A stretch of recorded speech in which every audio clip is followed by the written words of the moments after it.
Yes please. അത് ഞാൻ ശ്രദ്ധിച്ചോ, ഞാൻ 2-3 മണി ഒരുമിച്ച് എടുക്കും.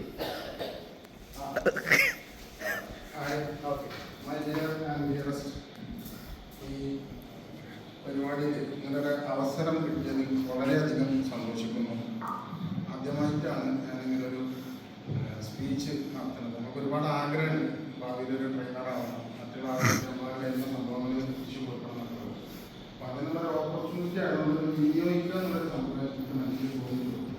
ആദ്യമായിട്ടാണ് പിന്നെ അമ്പയത്തിൽ പറയാനുള്ളത് ഒരുപാട് കുറവുകളുണ്ടാവും. അപ്പോൾ അത് സർവീസസ് ഞാൻ പറയുന്നത് കേട്ടിട്ട് നിങ്ങൾ അറിഞ്ഞിട്ട് കുട്ടിച്ച് നോക്കിയിട്ട് അതിന് ആവശ്യമുള്ളത് എടുക്കാന്ന് പറഞ്ഞു. പിന്നെ ലാസ്റ്റ് എന്നോട് പറയുമ്പോൾ എനിക്ക് ഇന്നത് കിട്ടാൻ പറ്റും. അപ്പോൾ ഞാൻ പറയാൻ ഉദ്ദേശിക്കുന്ന വിഷയം how to become our dreams reality. നമ്മുടെ സ്വപ്നങ്ങൾ, നമ്മുടെ ആഗ്രഹങ്ങൾ, നമ്മുടെ ലക്ഷ്യങ്ങൾ എങ്ങനെ നേടാൻ പറ്റും, അതാണ് എൻ്റെ ഈ ക്ലാസ് കൊണ്ട് ഞാൻ എക്സ്പ്രസ് ചെയ്യാൻ ഉദ്ദേശിക്കുന്ന വിഷയം. ഇത് കഴിഞ്ഞിട്ട് നിങ്ങൾക്ക് ആ ഒരു സംഭവം ആവുണ്ടോ എന്നുള്ളത് നിങ്ങൾ കാണാൻ പറയും. അതിന് ആദ്യമായി ഞാൻ തുടങ്ങാൻ ഉദ്ദേശിക്കുന്നത് വിഷ്വലൈസേഷൻ എന്ന് പറഞ്ഞൊരു സംഭവത്തിലൂടെ തുടങ്ങാനാണ് ആഗ്രഹിക്കുന്നത്. വിഷ്വലൈസേഷൻ എന്ന് പറഞ്ഞാൽ നിങ്ങൾക്ക് അറിയാവും, നമ്മളെ ഭാവി സംഭവങ്ങൾ നമ്മൾ ഡ്രീം ചെയ്യാം. ഡ്രീം അബ്ദുൽ കലാം പറഞ്ഞല്ലോ, സ്വപ്നങ്ങളാണ് ഉറക്കത്തിൽ കാണുന്നതല്ല സ്വപ്നം, ഉറക്കത്തെ കെടുക്കുന്നതാണ് സ്വപ്നം. ആ സ്വപ്നം നമ്മൾ ഉറങ്ങാൻ സമ്മതിക്കില്ല. നമ്മൾ ആദ്യം മനസ്സിലാക്കി ഉറങ്ങുമ്പോൾ ഇങ്ങനെ കാണുന്ന സംഭവമാണ് അബ്ദുൽ കലാം പറഞ്ഞത്. പക്ഷേ ആ ഉറക്കത്തിൽ കെടുത്തുന്ന സ്വപ്നമാണ് യഥാർത്ഥ സ്വപ്നം. നമ്മൾ ഈ സ്വപ്നങ്ങൾ ഇന്നലകളിൽ നമ്മൾ ഇന്ന് എന്താവാൻ ആഗ്രഹിച്ചതാണ് ഇന്ന് നമ്മൾ ഓരോരുത്തരും സ്വയം ലൈഫൊന്ന് ചെയ്ത് നോക്കാൻ അറിയാൻ പറ്റും. പിന്നെ ലൈഫ് എടുത്ത് നോക്കാണെങ്കിൽ ഒരു 25 വയസ്സാകുമ്പോൾ കല്യാണം കഴിക്കണമെന്ന് ഞാൻ ആഗ്രഹിച്ചത്. അതായത് 18 വയസ്സ് 19 വയസ്സൊക്കെ ഉള്ളപ്പോൾ തന്നെ 25 ആകുമ്പോഴത്തേന് കല്യാണം കഴിക്കാൻ പറ്റും. കാറ് വാങ്ങണം, താമസിക്കാനുള്ള സെറ്റപ്പ് വാങ്ങണം, അത്യാവശ്യം ഒരു 4-5 കൺട്രി യാത്ര ചെയ്ത ഒരാളാവണം. പിന്നെ ഒരു മില്യണയറാണെന്നുണ്ടെങ്കിൽ അത് എന്തിൻ്റെ കിട്ടും. അത് ചിലപ്പം കുറച്ച് ഡിലേ വരും ചില സ്വപ്നങ്ങൾ. അപ്പോൾ ഞാൻ കണ്ട സ്വപ്നങ്ങളൊക്കെ ഏറെക്കുറെ സംഭവിച്ച് അതാത് സമയത്ത് തന്നെ സംഭവിച്ചിട്ടുണ്ട്. 25-ാമത്തെ വയസ്സായപ്പോൾ കല്യാണം കഴിഞ്ഞു. ഈ ക്ലാസ് SXR ക്ലാസ് ഇതൊരു വിഷ്വലൈസേഷൻ്റെ ബാക്കി പത്രമാണ്. 2 വർഷം മുമ്പ് ഞാനിവിടെ എൻ്റർപ്രണർഷിപ്പ് ഡെവലപ്മെൻറ്റ് എന്ന് പറയുന്ന ക്ലാസ്സിന് 6 ദിവസത്തെ കോഴ്സിന് വന്നപ്പോൾ അന്ന് 6 ദിവസം 12 അധ്യാപകരാണ് ക്ലാസ് എടുത്തത്. ഉച്ചവരെ ഒരു മാഷി, ഉച്ചയ്ക്ക് ശേഷം വേറെ മാഷി, ഇങ്ങനെ മാറി മാറി വ്യത്യസ്ത ക്യാപ്ഷൻ വിഷയക്കാർ. ഒരാൾ ഡിജിറ്റൽ മാർക്കറ്റിംഗ് ആണെങ്കിൽ മറ്റൊരാൾ GST പേപ്പർ വർക്ക് തുടങ്ങിയിട്ടുള്ളത്, മറ്റൊരാൾ എക്സ്പോർട്ട് ഇമ്പോർട്ട്, ഇങ്ങനെ 12 വിഷയങ്ങളിലായിട്ടുള്ള ക്ലാസ്സായിരുന്നു ആ സമയത്ത് കിട്ടിയിരുന്നത്. അപ്പം അന്ന് SXR ഈ ILO സംഭവങ്ങളൊക്കെ പറഞ്ഞു. മൂപ്പര് വിഷയം എന്താ ക്ലാസ് എടുത്തത് എനിക്ക് ഓർമ്മയില്ല. അപ്പോൾ നമ്മൾ അന്ന് ഇതിലേറെ ആളുകളുണ്ട്, 30-35 ആളുകളുണ്ട്, താമസിക്കാൻ 15-16 ആളുകൾ, കുറച്ചും കൂടി റഷ് ചെയ്യുന്നുണ്ട്.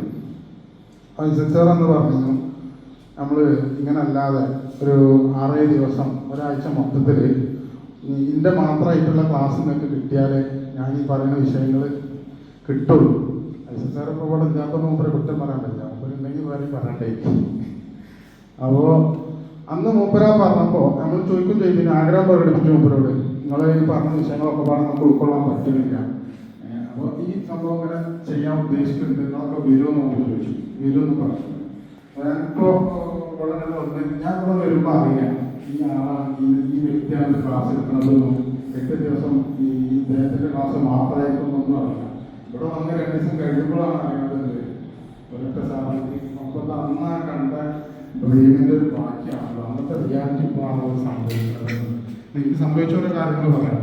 ഞാൻ ഉപയോഗിക്കുന്ന വണ്ടി ഒരു കറണ്ട് വണ്ടി കിട്ടിയാണോ 3 വർഷം മുമ്പ് ടിഗോർ ട്രയൽ നോക്കിയിട്ട് അന്ന് ഇത് വാങ്ങണമെന്ന് ആഗ്രഹിച്ചുകൊണ്ടിരുന്ന സംഭവം ഇപ്പോൾ 1 വർഷം 1.5 വർഷം മുമ്പാണ് റിയാലിറ്റി ആയത്.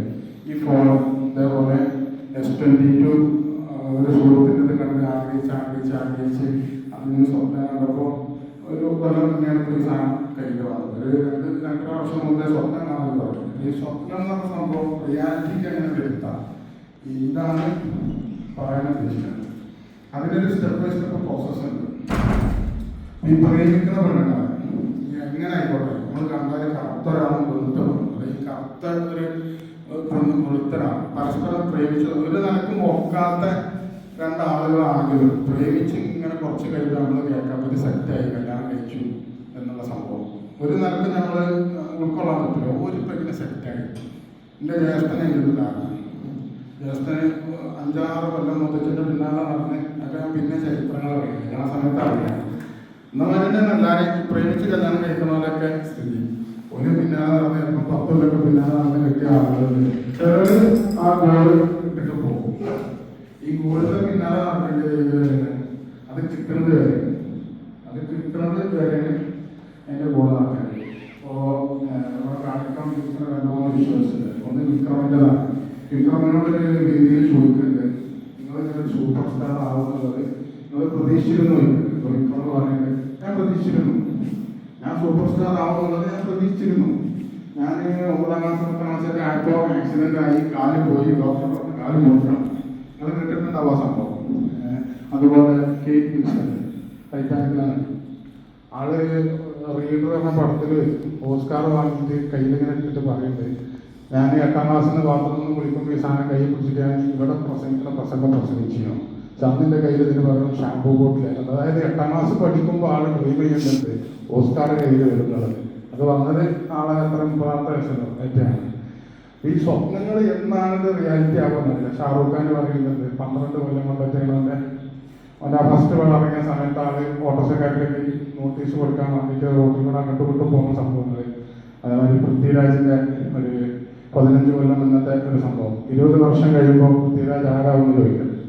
അപ്പോൾ പൃഥ്വിരാജ് പറയുന്നുണ്ട് 3 ഭാഷകളിലെങ്കിലും അറിയപ്പെടുന്നത് സൂപ്പർ ഹീറോ ആയി മാറുന്ന സ്വന്തമായിട്ട് സംഭവങ്ങളൊക്കെ ഇപ്പോൾ ആളായി അതിൻ്റെ മേലെത്തി.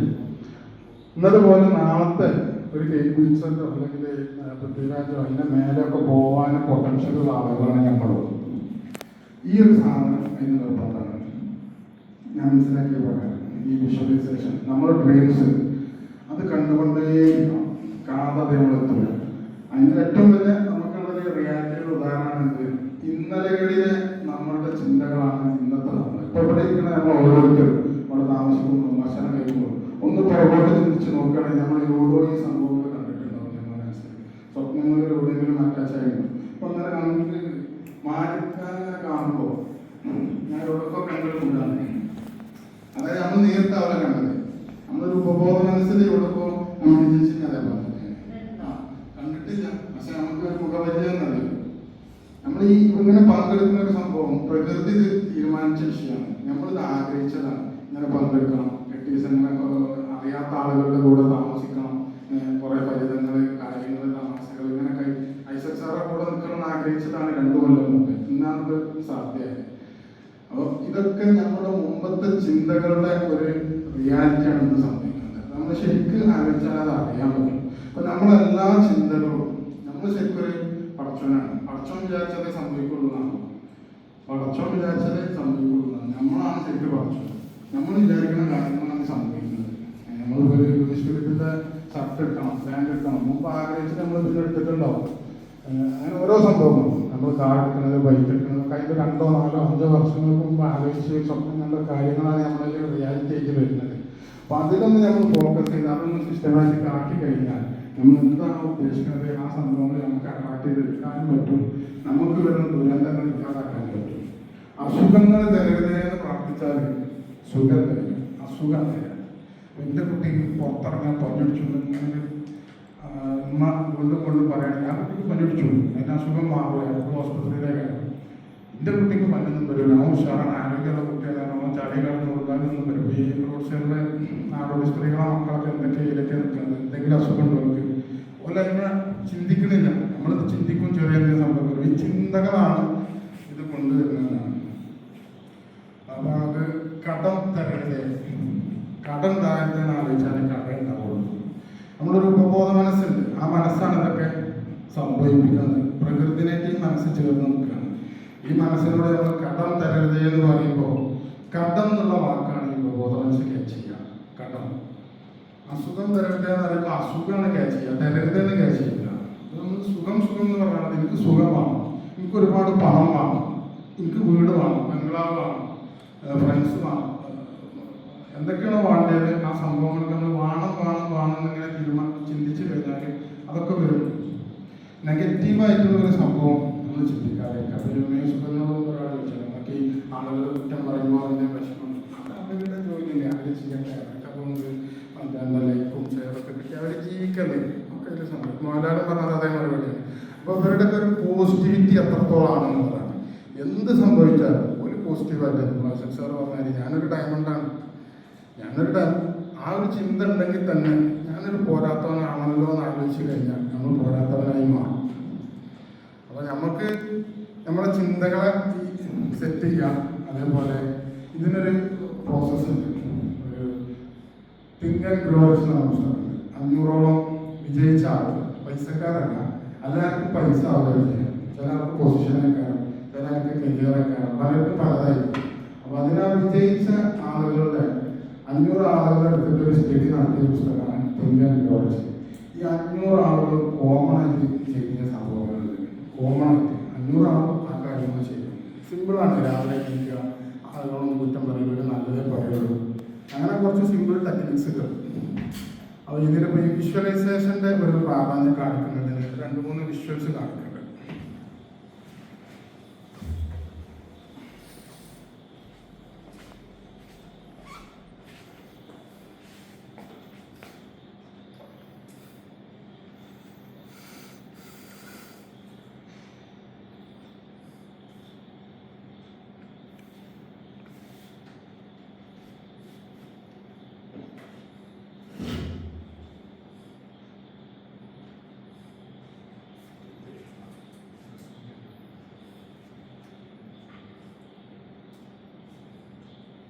ചേച്ചപ്പെട്ടതെന്താ വൈഫൈയുടെ പാസ്വേഡ് വൈഫൈ